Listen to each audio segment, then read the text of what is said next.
രക്തത്തിന്റെയും ആദ്യതീരകൾ നിരപരാധികളായ കുട്ടികളും സ്ത്രീകളും വൃദ്ധരുമെല്ലാം ആകുമെന്ന് പറയാറുണ്ട്. അത് ഗസയിലും ലബനാനിലും യമനിലും സിറിയയിലുമെല്ലാം അങ്ങനെ തന്നെയാണ്. ഇറാനിലും ഇസ്രായേലിലും കാര്യങ്ങൾ വ്യത്യസ്തമാകില്ല. ഇസ്രായേൽ ഇറാൻ സംഘർഷം മൂർച്ഛിക്കുമ്പോഴും ലക്ഷക്കണക്കിന് വരുന്ന സിവിലിയൻ ജനതയാണ് തീരാ ദുരിതം പേറുന്നത്. സാധാരണക്കാരുടെ ജീവിതം കൂടുതൽ ദുഷ്കരവും ദുരിതപൂർണവുമാകുന്നു. ഇറാനിൽ ഇസ്രായേൽ നിരന്തരം നടത്തുന്ന വ്യോമാക്രമണങ്ങളിൽ കൊല്ലപ്പെട്ടവരുടെ എണ്ണം 600 കടന്നിരിക്കുകയാണ്.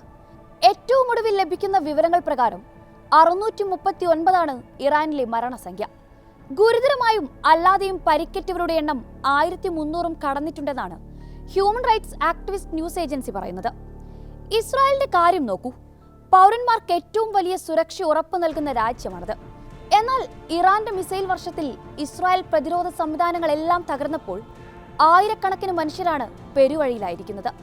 കഴിഞ്ഞ ദിവസം പുറത്തുവന്ന ഔദ്യോഗിക കണക്കുകൾ പ്രകാരം 3000 പേരാണ് ഇസ്രായേലിൽ ഭവനരഹിതരായിരിക്കുന്നത്. വാർത്ത വിശദമായി പരിശോധിക്കാം. സ്വാഗതം ഇൻഡെപ്തിലേക്ക്.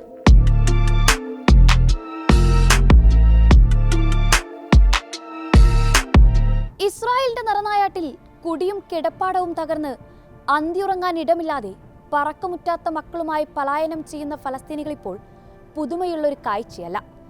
കയ്യിൽ കൊള്ളുന്ന സാധനങ്ങളുമായി സുരക്ഷിത കേന്ദ്രങ്ങൾ തേടി കിലോമീറ്ററുകളോളം നഗ്നപാതരായി സഞ്ചരിക്കുന്ന മനുഷ്യർ. ഒടുവിൽ ഏതെങ്കിലും അഭയാർത്ഥി ക്യാമ്പുകളിൽ എത്തുമ്പോൾ അവിടെയും ഇസ്രായേലിന്റെ ബോംബ് വർഷം. ജീവൻ ബാക്കിയുള്ളവരുമായി വീണ്ടും മറ്റേതെങ്കിലും ഇടങ്ങളിലേക്ക് ദുരിതയാത്ര. അങ്ങനെ അന്ത്യമില്ലാത്ത കഠിന പലായനങ്ങളാണ് ഫലസ്തീനികളുടെ ജീവിതം ഇപ്പോൾ.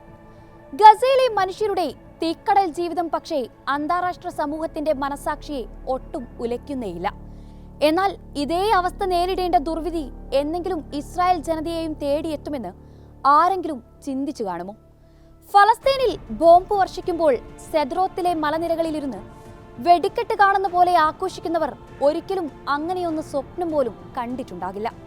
അത്രയുമായിരുന്നു ഇസ്രായേൽ ഭരണകൂടം അവർക്ക് ഉറപ്പു നൽകിയിരുന്ന സുരക്ഷ. ഒരു വശത്ത് ബങ്കറുകളും ബോംബ് ഷെൽട്ടറുകളുമുണ്ട്, മറുവശത്ത് അയൺ ഡോമും എയറോയും ഡേവിഡ് സ്ലിംഗും ഉൾപ്പെടുന്ന എയർ ഡിഫൻസ് സംവിധാനങ്ങളും. എന്നാൽ ഇറാനിൽ കയറിയുള്ള ഇസ്രായേൽ പ്രകോപനം വരെ മാത്രമേ ആ സുരക്ഷാ ഗ്യാരണ്ടികൾക്കെല്ലാം ഉറപ്പുണ്ടായിരുന്നുള്ളൂ എന്നാണ് ഇപ്പോൾ വ്യക്തമാകുന്നത്. ഇറാന്റെ ആണവ കേന്ദ്രങ്ങൾ തകർക്കാനെന്ന് പറഞ്ഞ് ഇസ്രായേൽ ആരംഭിച്ച റൈസിംഗ് ലയൺ ഓപ്പറേഷന്റെ ദുരിതം അനുഭവിക്കുന്നത് ഇപ്പോൾ സാധാരണ ഇസ്രായേലികൾ കൂടിയാണ്.